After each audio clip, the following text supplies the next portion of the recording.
Bueno, vamos a hablar de este tan mentado tema en el que se suelen parar los que pretenden seguir quedándose en la herejía o en la situación de supuesta comodidad espiritual en la que se encuentran.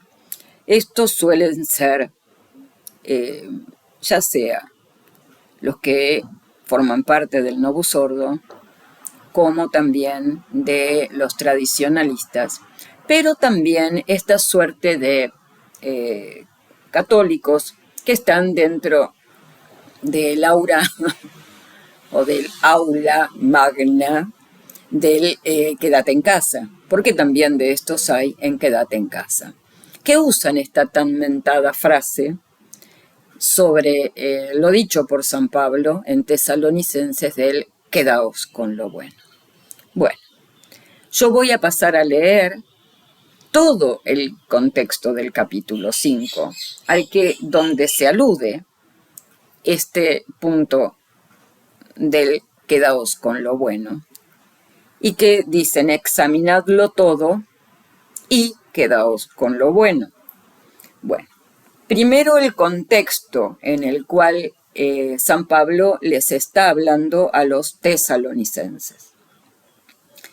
Esta carta de San Pablo, la primera y luego la segunda, hacen mención al tiempo en el cual los tesalonicenses estaban muy preocupados y angustiados por la supuesta venida ya, en ese entonces me refiero, ¿verdad?, de nuestro Señor Jesucristo en su parusía, y que de alguna manera habían estado recibiendo cartas, profecías, etcétera, que los exponía a cierta comisión de errores. Entre la primera carta de San Pablo a los tesalonicenses y la segunda hay una variación. Esta corresponde a 1 Tesalonicenses, capítulo 5, donde él va a hacer mención de cuál es el criterio que deben tener los tesalonicenses a la hora de dar su fe a lo que escuchan o dicen. Entonces, aquí ya hay un problema en relación al tal mentado dicho de quedaos, examinadlo todo y quedaos con lo bueno. Porque las personas que aluden a esta frase sacaron totalmente de contexto lo que San Pablo está enseñando, no solo a los tesalonicenses en aquel entonces, sino para nosotros hoy. Algunos lo han sacado por brutos, otros por no querer leer, otros por ignorantes espirituales, otros por falaces directamente, mentirosos y engañadores.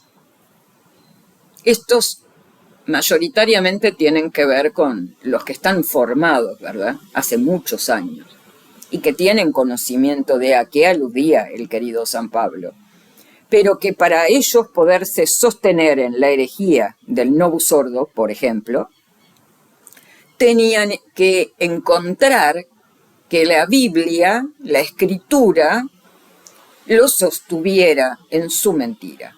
Entonces, sacando fuera de contexto todo lo que dice San Pablo antes y después en esa carta, extrajeron este pasaje, que dice, bueno, examinadlo todo, como diciendo, bueno, no importa todas las herejías, ni quién las diga. Tú ve, tu criterio personal, ve y quédate con lo que tu criterio personal te dice que es bueno. Aquí ya tenemos un grave problema. Ese no es el criterio de la Biblia, ese no es el criterio de verdad que sostiene la Biblia, ni las enseñanzas de nuestro Señor Jesucristo, aún menos, y menos todavía las de San Pablo después de Jesucristo.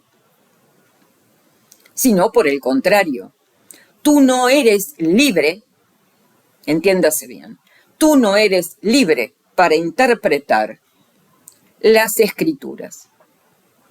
Ni eres libre para decidir qué tomas tú como bueno y qué es lo bueno. Tú eres libre para rechazar lo que la Iglesia ha sostenido que es bueno, o para rechazar lo que la Iglesia ha sostenido que es nocivo para el alma o malo. Ese es tu derecho. Tu derecho es a decir, yo no tomo lo que la Iglesia diga, ni me importa, me quedo con mi pensamiento y mi libertad de decir que lo que la Iglesia diga es el problema de la Iglesia, pero yo pienso lo contrario. Entonces, el primer error está en que cuando tú dices, yo me quedo con lo bueno, ¿desde dónde parte el criterio de lo bueno? ¿Desde ti? ¿Desde tu pensamiento? ¿Desde tu discernimiento? ¿En base a qué? Bien. Entonces, primera cosa. San Pablo hace referencia expresamente en este pasaje a un tema en el que estaban imbuidos, preocupados, por no decir desesperados, los tesalonicenses, y a los que él quiere volver a centrar porque estaban equivocados. Entonces vamos a proceder primero y antes que nada a leer el capítulo donde hace mención a esta tan mentada frase. Y lo vamos a leer de una Biblia verdadera, no escrita por herejes, ni sostenida por herejes, ni publicada por herejes. Y vamos a leer la Biblia comentada de Monseñor Strobinger. Y dice así, 1 Tesalonicenses 5, exhortación a la vigilancia. Por lo que toca a los tiempos y a las circunstancias, hermanos, no tenéis necesidad de que se os escriba. Vosotros mismos sabéis perfectamente que, como ladrón de noche, así viene el día del Señor. Cuando digan paz y seguridad, entonces vendrán sobre ellos de repente la ruina, como los dolores del parto a la que está encinta, y no escaparán.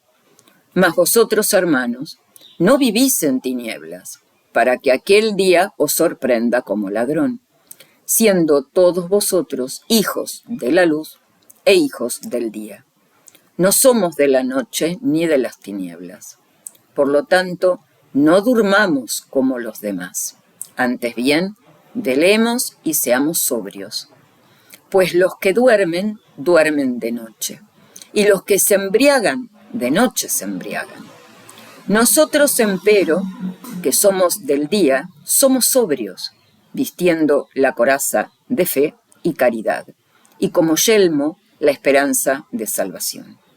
Porque Dios no nos ha destinado para la ira, sino para adquirir la salvación por medio de nuestro Señor Jesucristo, el cual murió por nosotros, para que ora velando, ora durmiendo, vivamos con Él.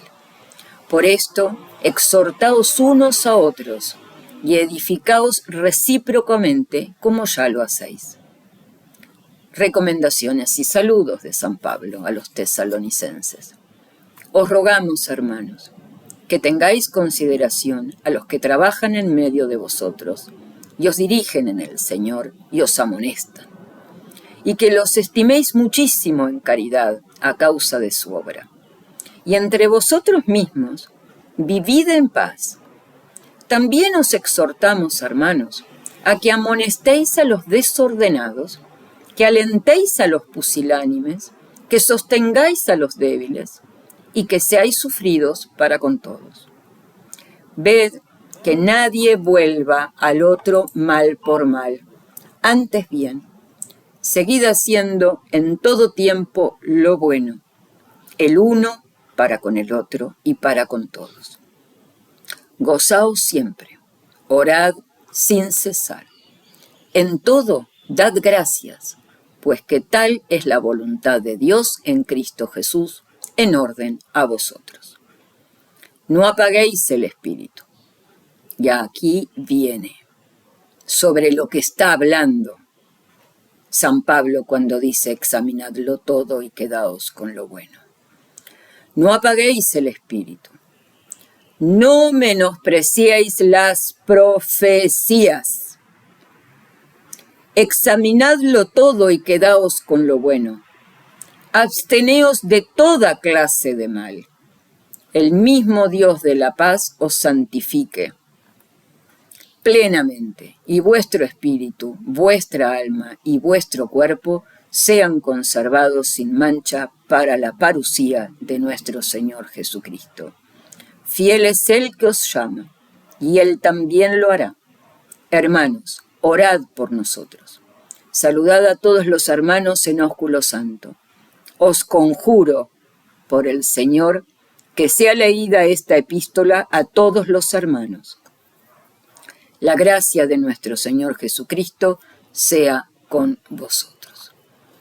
Y como la Iglesia no permite que nosotros interpretemos cuando desconocemos, y aquí queda claro que no se trata solo de desconocimiento, sino de introducir una falacia que destruya el concepto y el valor de verdad para saber discernir,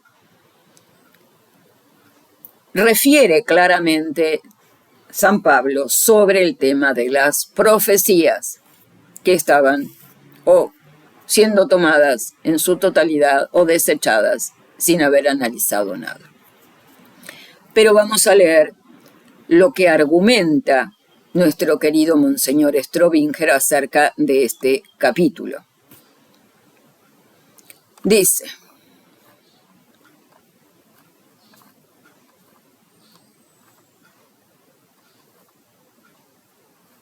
sobre 1 Tesalonicenses 5.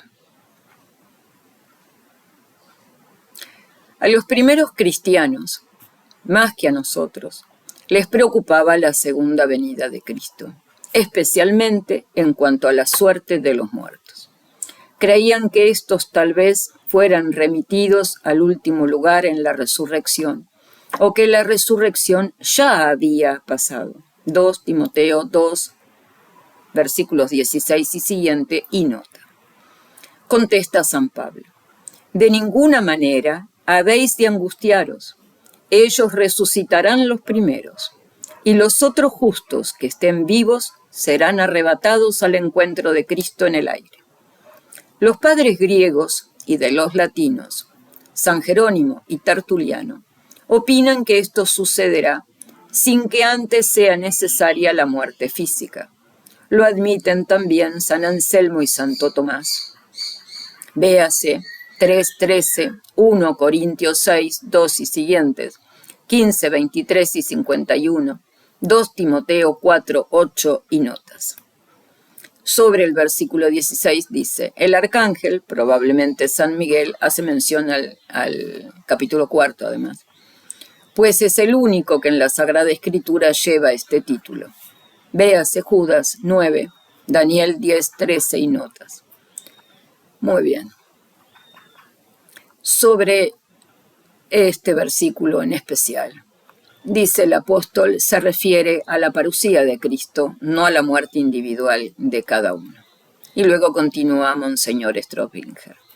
Paz y seguridad ha sido siempre, a través de toda la Biblia, el mensaje de los falsos profetas, cuyo éxito, superior al de los verdaderos, se funda precisamente en ese agradable optimismo. Véase la introducción general a los libros proféticos. De ahí que el que ignora las profecías bíblicas fácilmente vive en la ilusión.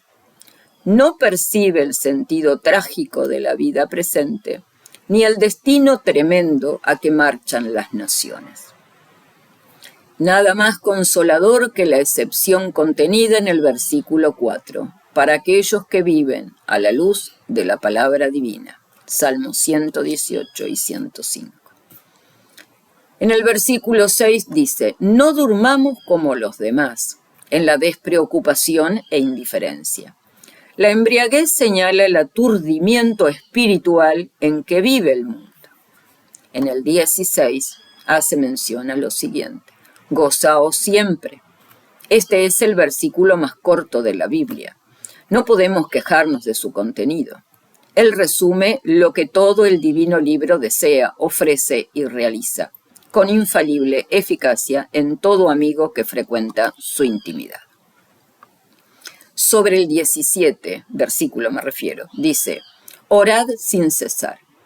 San Agustín hace notar que esto no significa rezar todo el día, y menos con pura oración vocal, sino mantenerse incesantemente en la presencia y el amor de aquel cuyo culto máximo es nuestra fe, nuestro amor y nuestra esperanza. Nuestros trabajos y toda nuestra vida deben ser oración. Véase 1 Corintios 10:31 y nota: decía alguien, como una broma casi inocente, que sus mejores negocios los había planeado durante el rosario. ¿No le habría valido mucho más planearlos en su escritorio? He aquí cosas que no se entienden sino a la luz del amor. Porque no es obligación visitar a un amigo, ni es prohibido ocuparse de un negocio. Pero si yo me pongo a pensar en el negocio durante la visita a mi amigo y desatiendo su conversación, ciertamente le daría un disgusto mucho mayor que si no hubiese ido a verlo. Y así comprobamos una vez más que lo único que Dios nos pide es que no tengamos doblez, pero esto lo exige en absoluto. De ahí que toda la Biblia nos muestra como mucho más abominable a Dios la falsa religiosidad y el fariseísmo que los extravíos de los pecadores, y el fariseísmo que los extravíos de los pecadores. O sea, vuelvo a leerlo. De ahí que toda la Biblia nos muestra como mucho más abominable a Dios la falsa religiosidad y el fariseísmo que los extravíos de los pecadores. Sobre el horror de Dios a las mezclas. Versículo 18. He aquí un gran secreto de espiritualidad: vivir ofreciendo el Hijo al Padre, en acción de gracias por el don que nos hizo de este Hijo, y recibiendo constantemente ese don por la Eucaristía y por la fe. Como el pan supersustancial del Padre Nuestro, esta doble y continua actitud de recibir y entregar a Cristo, mediador entre el Padre y nosotros, y luego entre nosotros y el Padre, ha sido llamada con acierto la respiración del alma. Versículo 19. No apaguéis el espíritu. Y si el espíritu se apaga, ¿cuál será la consecuencia? Lo saben todos aquellos que se han encontrado en una noche oscura. Y si resulta difícil trasladarse durante la noche de una parte de la tierra a otra, ¿cómo recorrer de noche el camino que va de la tierra al cielo? ¿No sabéis cuántos demonios ocupan el intervalo? ¿Cuántas bestias salvajes, cuántos espíritus del mal se hallan apostados? Mientras tengamos la luz de la gracia, no pueden dañarnos. Pero si la tenemos apagada, se arrojarán sobre nosotros. Nos asirán y nos despojarán de cuanto llevamos. Los ladrones tienen por costumbre echar mano cuando han apagado la linterna. Ven claro en esas tinieblas, en tanto que nosotros no estamos habituados a la luz de la oscuridad. San Crisóstomo. Sobre el versículo 20. Todo esto es dicho por Monseñor Strobinger, tomando de otros padres de la Iglesia, ¿verdad? Comentario al versículo 20. No menospreciéis las profecías. Esto es el versículo inmediatamente anterior de lo que está hablando San Pablo a los tesalonicenses. No menospreciéis las profecías.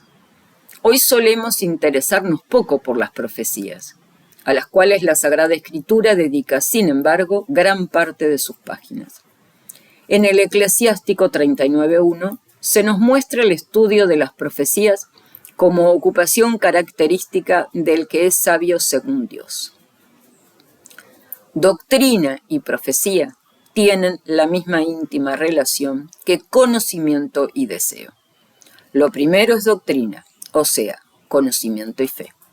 Lo segundo es profecía, o sea, esperanza y deseo vehementísimo, ambicioso anhelo de unión que quisiera estar soñando en ello a toda hora, y que con solo pensar en la felicidad esperada nos anticipa ese gozo tanto más eficazmente cuanto mayor sea el amor. ¿Cómo podría entonces concebirse que hubiera caridad verdadera en un alma despreocupada e indiferente a las profecías? Romanos 15, versículo 4 y nota. Y ahora viene el tan mentado versículo 21. Examinadlo todo. Viene haciendo referencia a la frase inmediatamente anterior, salvo que San Pablo sea esquizofrénico. Y no lo es, sobre el tema de las profecías. Examinadlo todo. No todo lo que parece ser bueno lo es en efecto. Hay que examinarlo a la luz de la fe.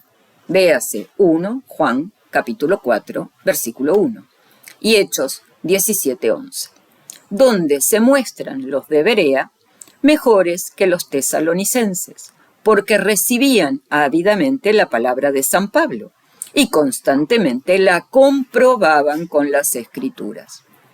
El apóstol nos da así, una vez más, la noción del tesoro que es nuestra alma, para que no la abandonemos a la opinión de cualquiera. Ciertamente, dice Clemente Alejandrino, no somos incautos cuando se trata de bienes materiales. La Escritura nos enseña claramente a desconfiar de nosotros mismos en nuestras determinaciones y buscar el consejo del prudente, pero con la libertad del hombre espiritual. Tal es el testimonio de la propia conciencia, que Dios da aún a los paganos, y sin el cual el hombre no podría ser recto, pues no podría saber que lo era. Versículo 22, que es la continuación, ¿verdad? Absteneos de toda clase de mal, no solo de lo que en realidad lo es. De este modo cortaréis todas las ocasiones de escándalo y murmuraciones. San Basilio.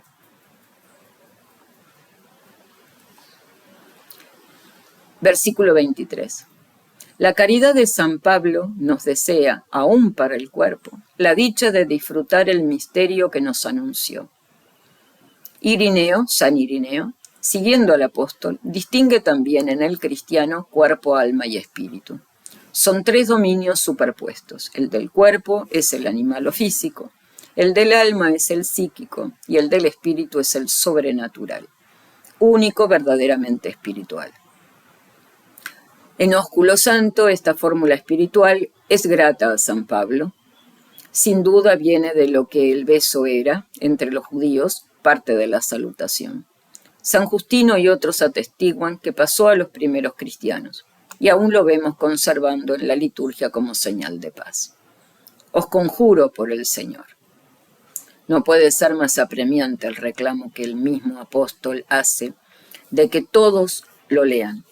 El Crisóstomo, que no dejaba pasar una semana sin releer el mismo a todo San Pablo, dice que los laicos deben hacerlo aún con mayor razón que los sacerdotes, por lo mismo que son más ignorantes en materia espiritual. Entonces, recapitulando, San Pablo le está hablando a los tesalonicenses que estaban en una situación de angustia a la espera de la segunda venida de nuestro Señor. Y les dice en los capítulos tan mentados,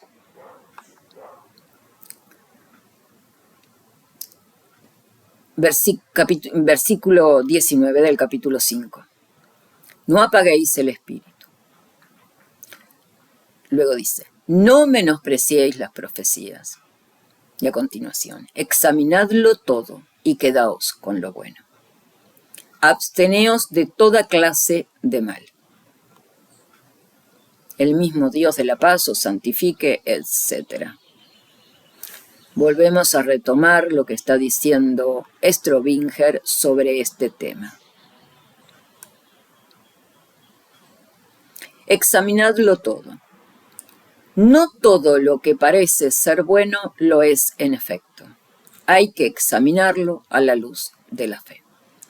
Donde se muestran los de Berea, en Hechos capítulo 17, versículo 11, y en 1 Juan capítulo 4, versículo 1, donde se muestran los de Berea mejores que los tesalonicenses, porque recibían ávidamente la palabra de San Pablo y constantemente la comprobaban con las Escrituras. El apóstol nos da así una vez más la noción del tesoro, que es nuestra alma, para que no la abandonemos a la opinión de cualquiera. Bien. Comentario personal acerca de quienes nos dicen, examinadlo todo y quedaos con lo bueno, haciendo alusión de que no importa que tan hereje sea el que lo diga, el que lo sostenga, ya sea por dicho, por palabra o por hecho, tú examines todo y desde tu criterio tú te quedes con lo que tú creas que es bueno. Porque en ese discernimiento no hay otro que tú. Tú no estás tomando en cuenta el magisterio de la Iglesia. Tú estás tomando en cuenta tu propio pensamiento, discernimiento y decisión de creer en lo que tú quieras creer. Que sea bueno o que sea malo, ¿verdad? Entonces, San Pablo no nos dice que examinemos todo, cualquiera cosa sea, de cualquiera dicho, y que nos quedemos con aquello que tengamos como criterio que sea bueno. Está haciendo referencia a las profecías, que estos estaban escuchando y que en algunos casos no estaban atendiendo. Estaban escuchando cosas que les habían llegado sobre la supuesta venida de nuestro Señor, que ya se había producido según los que los estaban distrayendo de la verdad. Y San Pablo les dice que en realidad no estaban atendiendo a las profecías, que examinaran todo lo que era bueno, que todo lo examinaran, y a la luz de la fe, esto es, del depósito y magisterio de la fe, de todo lo enseñado por quién, por los papas, y por todo lo que los papas han tomado por bueno y han trasladado de unos a otros a lo largo de la historia de la Iglesia. Y cuando hablamos de papas verdaderos, porque un papa no puede ser hereje. ¿Por qué?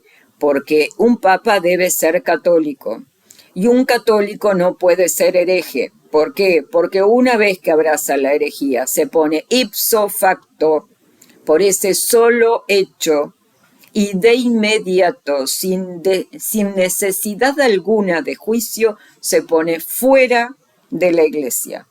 ¿Por qué? Porque el hereje atenta contra los delitos de la fe, que son la herejía, el cisma y la apostasía, que no son pecados que se resuelvan con la confesión. Tienen un proceso jurídico expreso y único, diseñado en la Iglesia por el Espíritu Santo para permitir el reingreso de aquel que, conociendo que cometió la herejía, el cisma o la apostasía, o todos a la misma vez, realmente se arrepiente, haya en su corazón un dolor tan intenso que preferiría haber muerto de haber sabido en lo que se metía. Y entonces Dios, en su infinita misericordia, le da un proceso para reingresar. Proceso jurídico, esto es disciplinario, que se llama abjuración. Proceso que ya he explicado en otros vídeos, no se puede hacer hoy porque requiere de un obispo y papa ordenado, válida y consagrado válidamente o electo válidamente, porque son procesos que hacen a la Santa Sede. No son procesos que pueda definir un cura con una mera absolución de pecados, porque está mintiendo, es lo que dice la ley de la Iglesia, no lo he inventado yo. Entonces, para poder decir magisterio, hablamos de los verdaderos papas, hasta 1958. ¿Y por qué hasta 1958? Porque a partir de la elección de Roncalli se introduce el modernismo. ¿Y qué es el modernismo? El compendio de la mayor herejía. Dicho esto, ¿por quién? Por un santo papa que condenó el modernismo y que obligó a partir de entonces a que se asumiera, tanto como sacerdote al ser ordenado como obispo, el juramento antimodernista. Ahora bien, para no apartarnos del tema ni hacer esto más largo de lo que deba ser, creo que queda absolutamente claro que es un invento falaz de la gente que ha logrado Satanás introducir en la iglesia me refiero en los fieles, que se dicen fieles, para destruirles el alma, llevándolos a la confusión, haciendo que tomen una parte, pero destruyan el resto de verdad. Entonces Satanás, que es el príncipe de la mentira, el generador de la inversión de lo que es bueno al mal, ha generado una serie de formas de terminar con los conceptos de validación de la verdad. Entonces de ahí arrancan todo el subjetivismo, todo el pensamiento posmoderno, en el cual no importa lo que digas, no importa lo que hagas, Dios te ama, un ateo se salva. Y ahora esta frase tan mentada. ¿Sí? Bueno, creo que ha quedado claro. Y si no, tomad la Biblia y leedla. Pero sí, no cualquier Biblia, no cualquier catecismo, porque cualquier Biblia o cualquier catecismo es hereje el día de hoy. Tienen hasta transformados los pasajes, las palabras, los dichos y los sustentos. Entonces, no cualquier Biblia traduce la verdad y no cualquier catecismo hace al conocimiento de todo el magisterio de la Biblia que debamos creer. Del magisterio de la tradición y las escrituras en las que debamos creer.